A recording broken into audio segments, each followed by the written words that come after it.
সুপ্রিয় দর্শক মন্ডলী, সামনে আসতেছে 14ই ফেব্রুয়ারি। আর এই দিনে দেখা যাবে বাংলাদেশের বিভিন্ন বিনোদন কেন্দ্রে বাপের নাম ছাড়া এরকম হাজারো মাগামুগি।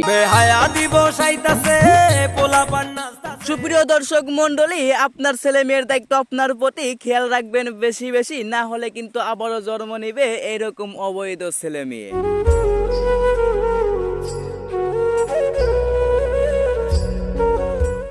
আসসালামু আলাইকুম। সালাম। এই 14ই ফেব্রুয়ারি যে অনেক বাবা মায়ের ছেলে মেয়ে অবৈধ কাজে জড়িবে, সেই ক্ষেত্রে আপনি বাবা মাকে কেন্দ্র করে কি বলতে চান? ওই দিনে ছেলে সন্তানকে নিজের চেক দিয়ে রাখবে, যাতে অন্য কোনো ছেলের সাথে বিয়ে না হয়, এবং মেয়েটা জানি কোনো ছেলের সাথে বিয়ে না হয়। কারণ বের হলে গুনার ভার বাবা মার দিকে কি হবে বর্তাবে। এজন্য উচিত প্রত্যেক বাবা মা যেন তার ছেলে সন্তানকে এই দিনটার জন্য কি করে, ঘরের ভিতরে রাখে দেয়, আবদ্ধ করে রাখে।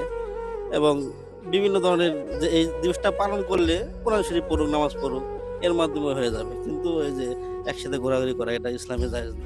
প্রিয় দর্শক, এই কথাগুলো প্রত্যেকটি মা বাবার প্রতি।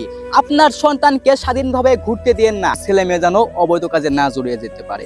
আর যদি আপনার ছেলে মেয়ে অবৈধ কাজে জড়িয়ে যায়, এর গুনার দায়ভার কিন্তু আপনার নিতে হবে। প্রিয় দর্শক, খুবই সতর্ক, আপনার ছেলে মেয়েকে সাবধানে রাখুন।